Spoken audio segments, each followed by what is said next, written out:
Welcome to Keeping Score. I'm Rick Horrow. Each week we bring you insights from the playmakers, deal makers, and rule makers in the world of sports. I'll give you my take on some of the items of the week using my 30 years of experience doing deals for teams, leagues, and players in the $750 billion business of sports. Plus, we'll talk with a central figure in the sports world. The views expressed in this podcast are my own and do not represent the views of Reuters. Let's get started. It's playoff time in hockey, basketball, football ready for the draft, baseball, week 2 and week 3 of the opening season. We talk Olympics long term. We have a lot to talk about. Amy Tenery, who's involved with the digital world of Reuters, is with us as she is at least monthly. How are you? Hey, I'm great. How are you? I am wonderful. We have a whole lot of diversity to talk about. So let's start in the courtroom, and then we'll go to the boardroom. You know, it's interesting that the Rams clearly had the ability to move out of St. Louis. They did.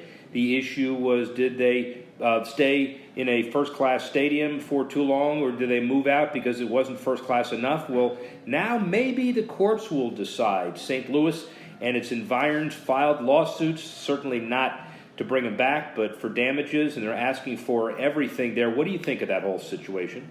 Yeah, well, it's an interesting argument that they're making. Essentially, they're saying that they made improvements to their stadium based on an NFL good faith policy that the team would stay there and use these improvements. Now, I mean, we all know that when the Rams left, they left, St. Louis with a lot of debt, something to, the tune of I think it's $144 million, something like that in debt just from the maintenance costs of this facility. So I think the city's a little bit fed up. They're, named in the lawsuit is the league, all the teams and owners. To me, I'm wondering, with all of the moves that are up in the air for the NFL, like Chargers to LA and Raiders to Vegas, do you feel like this is going to spook some of the team's ownership? Well, most of the deals have been done, if not all. So the one thing about the NFL is 32 deals are done with long-term leases, and frankly, they thought they were out of all of this. The leverage of the Rams, the Chargers, and the Raiders has now been done with their respective moves. The NFL has never been required to return to a location. This will be ultimately something about damages. And it is a fairly novel argument. I was in that field for 900 years and understand what the economics are. And there is a specific lease. There are issues in the lease relative to first-class treatment. And it's really not one of those things about relying on some promises. It's very well spelled out in a negotiated lease. But the bigger issue really is the political cost of this. It is now finally the recognition of throwing in the towel from the city and county leadership and realizing we got a lot of debt and we don't know how to pay it. And so let's figure out how to get the NFL back on the hook. These lawsuits have not won in the past.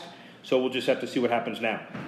Yeah, to me, it's interesting, this idea of good faith. They're claiming that the team was in private talking about moving to LA long before they disclosed this publicly. And they cite, I think it was an interview with Jeff Fisher from 2016, where he said that when he was signed onto the team in 2012, that he was told they were already talking about moving to Los Angeles. So I'm wondering if they are able to prove definitively that this was in the works, if it'll make any difference at all. Obviously, I'm not a legal expert, but what do you think the likelihood of St. Louis being successful in this suit is?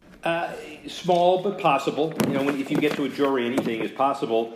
The whole issue of talking about what the options might be long term if the first class piece of the lease is not continued versus definitively saying we're going to LA are two different things. So there would be testimony about what was meant and what the impact was, but the lease is specified. Did you spend the money? Did you not spend the money? Was it first class? Was it not first class? And there were very specific provisions in there. So I'm not sure they have a real good chance of winning this, but you never say never. St. Louis, by the way, as you know, Amy, is hit with a couple of other things. They don't have a basketball team. Their hockey team has a 23-year-old building. And now they were looking to an MLS franchise. The public rejected stadium funding. The idea being Soccer City is going to have to wait for a while. 53% of the voters opposed to an MLS bid that included public funding of a 22,000-seat MLS stadium downtown. It was also tied to the Metrolink mass transit, which was approved 60%, but that's for other purposes now. You needed both to get the soccer team in, and it looks like the MLS will look for another city and St. Louis will look for another sport. Yeah, I mean, I think it's fairly undeniable that the Rams may have had an impact on how the voters feel about public funding for stadiums. I would be surprised if they're not a little bit fed up by this situation, a little bit disappointed. My question to you is if you think this is sort of the beginning of a tide change, are voters and constituents going to start saying, these are bad deals and we're not putting up with it anymore? I know it's a topic that's been going around a lot, this idea of public funding for stadiums, but it doesn't really seem to have changed as a trend yet. Do you think this is the beginning of that? Age-old question. I've been doing it, like we said, for a long time. U.S. Conference of Mayors had a stadium summit that I was lucky enough to moderate last week in suburban Dallas, Frisco. And quite the contrary, most of the mayors there understood how important it was for the future to build these infrastructure facilities, parks, like streets, like other kinds of infrastructure, and they're willing to put public investment in it in some case. And when you look at the numbers, $24 billion over the last 20 years, $14 billion public, $10 billion private. So it is not a trend. St. Louis just has some issues that they've got to get resolved. And I think when you think about the NFL, they've got to take a look at other revenue sources as well, because the stadium pieces are basically all done. Now they go to the next step. And speaking of revenue, Amazon did a one-year deal at $50 million, a massive spike from the $10 million Twitter paid for the streaming. That's to me. Sorry. Yeah. Like $50 million from $10 million? I'm sorry, I didn't mean to cut you off, but wow. I mean, do you think that's just way overblown? No, it's way overblown if the market didn't do it. And so That's it is true. interesting that we would all be aghast about it, but Twitter's one-year deal was a success, and now you open it up to others. And new companies positioning themselves to assess their role as major media players. So you may see Amazon and this $50 million, along with Facebook, Twitter, Snapchat, YouTube, bidding against traditional networks for TV rights in the future. You're aghast about that for the 10 versus 50, but get used to it, huh? Yeah. I mean, you make a good point. I mean, the market says yes, the market says yes. And clearly the streaming is the way of the future, online streaming for not just, NFL, but any number of leagues. I'm going to be interested to see if Amazon can convert this into more viewers. Given the fact that, in any bar household, in America has football on Thursday night, you're going to have to be able, as a streaming provider, to prove that there is a need for streaming, beyond people who are, I don't know, sitting around the airport waiting to depart. It'll be interesting to see, how the viewership is. I don't know that I necessarily expect viewership to be, 5 times greater than it was on Twitter, but maybe I'm wrong. Well, and you hit it on the business head, to mix metaphors.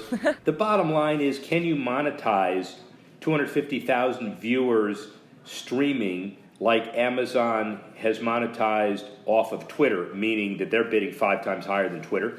And does that mean that if you have a chance of watching Thursday Night Football, you watch it on the football network, NFL network, you watch it on either NBC or CBS, and you watch it streaming? And so you can't have 3 sets of eyeballs, and where do you watch?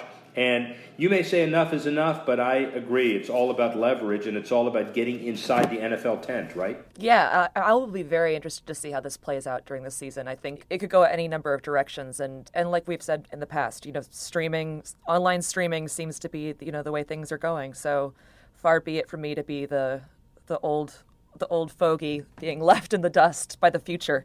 Well, you're not the old fogey left in the dust by anything, and we could all talk about how we don't like the new system, but the market will bear, and there's $50 million more in the pockets of the NFL. Let's shift from the 2-legged athlete to the 4-legged athlete. Right before the Derby race weekend in a couple of weeks, Churchill Downs unveils a new $16 million clubhouse renovation, 95,000 square foot new clubhouse, 13,000 guests for Oaks or Derby Day. And facility renovation, as we said, and modernization is critical in all sports, even for the athletes who have 4 legs, not for 2. Economic impact, stability, not just baseball, football, basketball, hockey, but every kind of sport as well, huh?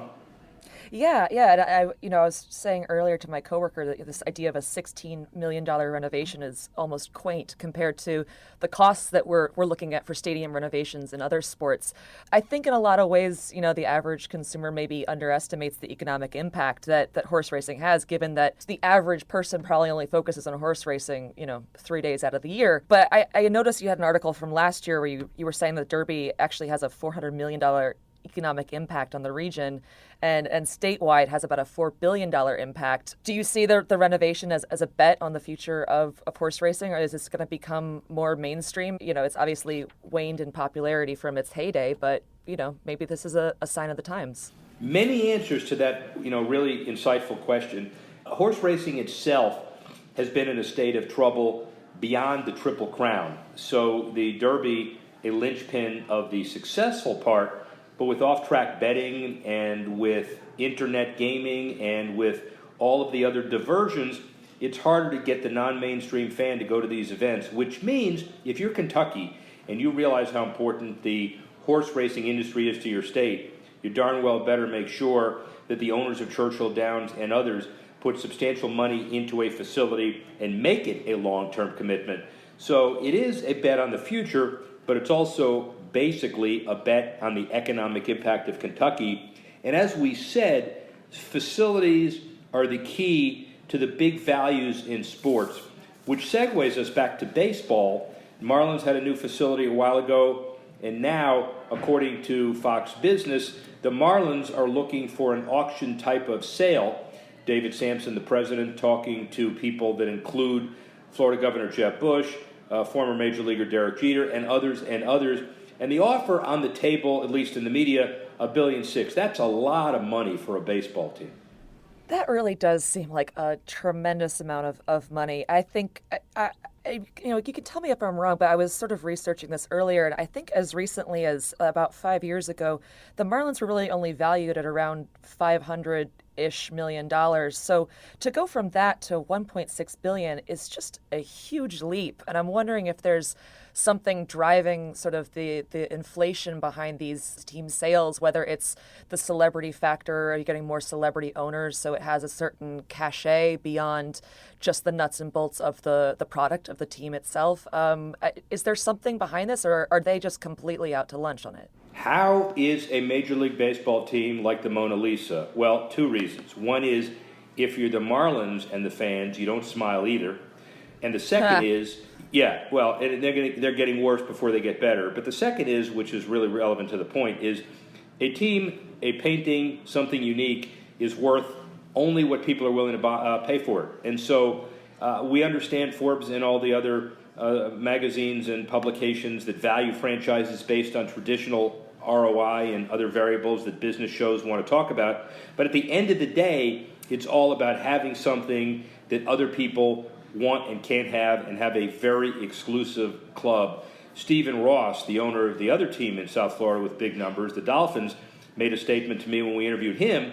He said, "Why did you pay $1 billion for the franchise?" And he said, "Well, because I can afford to, and I wanted to keep it away from other people." And so that's the mentality here, I think. Interesting bottom line. Not sure they're going to get it, but they're going to ask for it. Yeah, rich people like their shiny toys, so why not? I guess if you can, you would do it. It'll be interesting to see, not only if they actually get an offer close to that, but how badly New York City will riot if Derek Jeter goes down and runs the Marlins. I don't know. I would be interested to see who actually steps up on this. Spoken like a true New York baseball fan, although as I remember it, you root for the team on the other side of town. Is that correct? I do root for the team on the other side of town. I was going to say, if my Mets have anything to do with it, Marlins fans aren't going to be smiling tonight either, because they're down in Miami as we speak. They're going to be playing at 7 o'clock. Well, thank you for the promo. We'll have to cut this pretty quick and get it on the air so we can deal with it. But by the way, one other quick thing as we segue. There, you astutely ask about the value of franchises, and one of the big reasons why Major League Baseball franchises are increasing in value significantly is the internet and advanced media. Major League Baseball advanced media was kind of glorified and created in January 2000 when all 30 MLB owners voted to centralize all of baseball's internet and interactive media operations under one roof. And so they encode on an annual basis and capture more than 30,000 live events. They've got a relationship with the National Hockey League. And the guy that runs it all, since it is baseball season, and we were lucky enough to get him for a while, named Bob Bowman. He's the president of business and media for MLB and the advanced media, Wharton School, MBA, Harvard College. He's involved in all things baseball, but most importantly, all things internet for your Mets and everybody else. And we caught up to him at the Sloan MIT conference. Bob Bowman.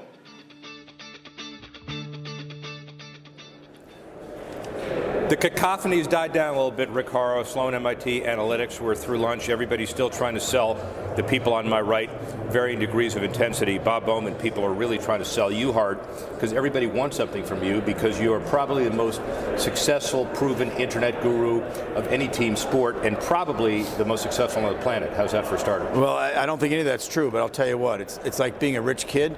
If you get born to rich parents, it's a lot easier. We have great content. Baseball was ideally made for the digital world. We play every day, so it's part of your habit. Big advantage. You can come to the third inning, you come to the seventh inning, it's a lot of fun because the narrative's not usually the final score, it's something else. So if you were inventing a sport for the digital age, you'd invent baseball.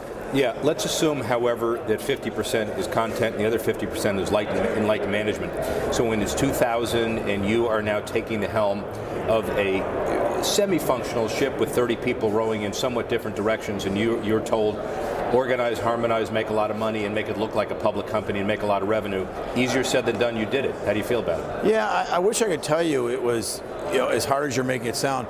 The owners were behind us every step of the way. We had one commissioner, who supported us, and now we have another commissioner who supports us. And so it would be a better story if I could tell you how difficult it was and all these hills we overcame. The simple fact was everyone wanted this to succeed. The owners as much as we, if not more so. And the players and the fans, everybody wanted it to succeed, and we were able to help, not get in the way too much. But the leap of faith, Bob Bowman, was in 2000 for you, whatever your numbers were you represented to the owners to have them take the leap of faith. There was a risk that the internet wouldn't be as sophisticated and as visionary and as fruitful as it's become. It's surpassed anybody's expectations as far as being able to deliver revenue. Yeah, I think this. Certainly, the internet has certainly surpassed a lot of the early prognostications. But my own view is you never bet against technology. Right. Whether it's in the automobile, whether it's in the home, or whether it's in your back pocket on a phone, you fight technology that's a losing fight. And so we always knew that we had a great game, and we always knew technology was on our side.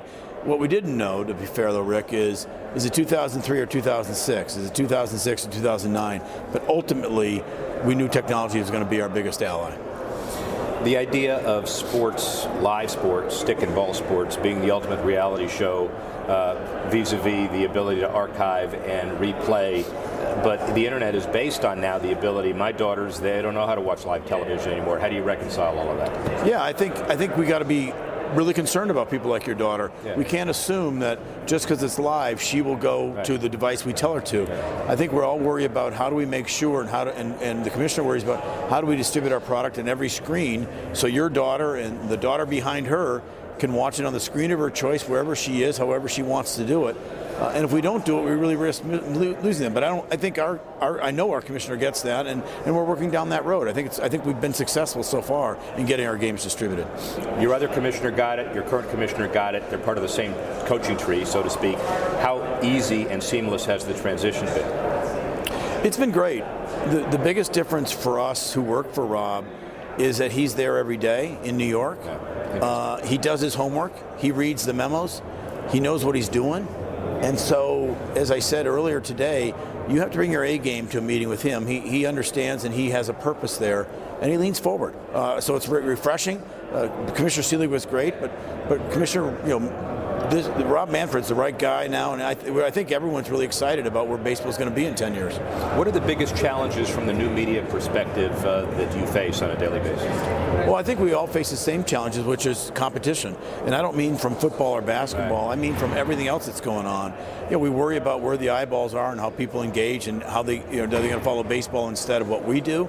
I think that's what we worry about. We wake up every day saying, how are we going to get 7, 10, 20 minutes of this person's time today and get the mind share and the time share on the device. That's what we worry about. So, international audience, Reuters, how do we have new media help facilitate the inevitable Major League Baseball and other baseball penetration across the pond and everywhere else? I think we're doing that. We've distributed things digitally, but I think this commissioner has made international a real focal point for him. Tony Petitti runs the international group for us, and he's made it a real focal point to have international be there. So I think you're going to see the World Baseball Classic, which starts this coming week. The commissioner's going to be there. He's going to be in the East to try and see these teams play, and we're going to culminate all with our championship over on the West Coast. And I think that's a big thing. Developing these teams, developing baseball's, the ability to play baseball in these countries is important, so people can see it and see it every day. But I also think, getting the major league teams to play in Mexico or the UK, which Tony and the commissioner are working on, you have to show them the best product too. You have to develop from the ground up, but every now and then you got to show them the best product. This commissioner's made, I think, far more so than Commissioner Seelig, this commissioner's made international development a vital part of his success. Everybody around is obsessed with appealing to the new millennials, pace of play, all of those issues. Your job, by definition, is a classic poster child of appealing to new millennials because of devices. How does it all reconcile? Are you a voice of expediting play and the deal that was just done with Game of Thrones and all of the things to make sure it's more appealing to the young audience? I think our game is really good. I go to a lot of baseball games, and while I'm not a millennial, I've got a short attention span. Yeah. And so I think our game is really good. And I think what the commissioner's trying to do is say, yep, we have a really good game, but we ought to be constantly and ever vigilant to try and take out sort of times that are slow. Whether it's, as he's talked about, whether it's mound visits, but right now it's the replay. And he's instituted a rule that says after 2 minutes, if you can't reverse the call stands. Let's just, you nibble at the fringes. You always want to be leaning forward to try and make it better. But make no mistake about it, our game is really good. 75 million people go to the stadiums every year. Hundreds of millions of people watch this game on TV every year. Obviously, hundreds of millions go connect with it digitally. So our game is in good shape. But that makes you ever vigilant to keep trying to make it better. Just a couple more. The media issues as they evolve. So I assume you reach out to a variety of the bosses, the owners, to get their different perspectives. John Henry now has a lot of New England audience. The Globe, newspapers, right. Old news, new news, the evolution of that. How does that process work?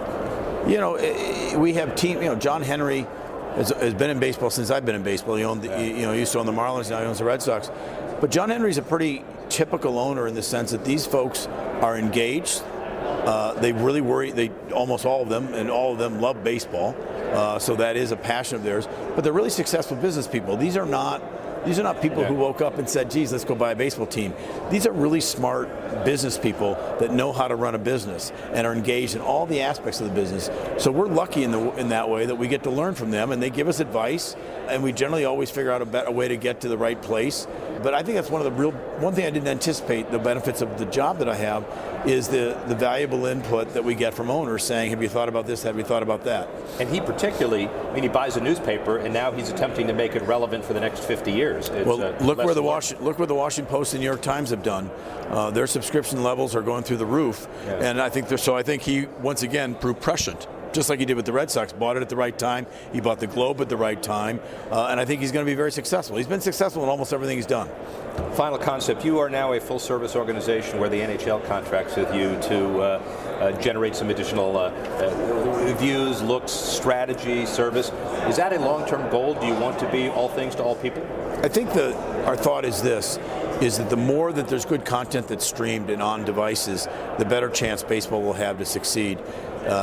Just being there by yourselves sounds great and sounds like you wouldn't have competition, but until people come to understand that live sports is going to look great on their phone, whether they happen to be a hockey fan, a basketball fan, or a football fan, that's a bad place. So we want all these sports streamed. We're going to get our share of audience. Our game does really well against all the other games, but we want people, every person, whether they're 6 or 76, we want them to understand, take out your phone, there's going to be a live sport that you love on it. Let's remember that. And here's an example of the leverage that this guy brings to the table of running a fiefdom of 30 entities providing some amazing content. 8 minutes, up and out, 7:46. How was that? Was that good? Well done. You should do this for a living. Forget it. I don't want to do it for a living. Thank you, nice my to friend. see you. Okay. Take care. Thanks for listening to this edition of Keeping Score. I'm Rick Horrow. The producer of the show, Alex Cohen. Associate producer, Bethel Habte. Assistance provided by Tanner Simpkins and Carla Swadek. And the executive editor of Reuters Digital, Dan Colarusso.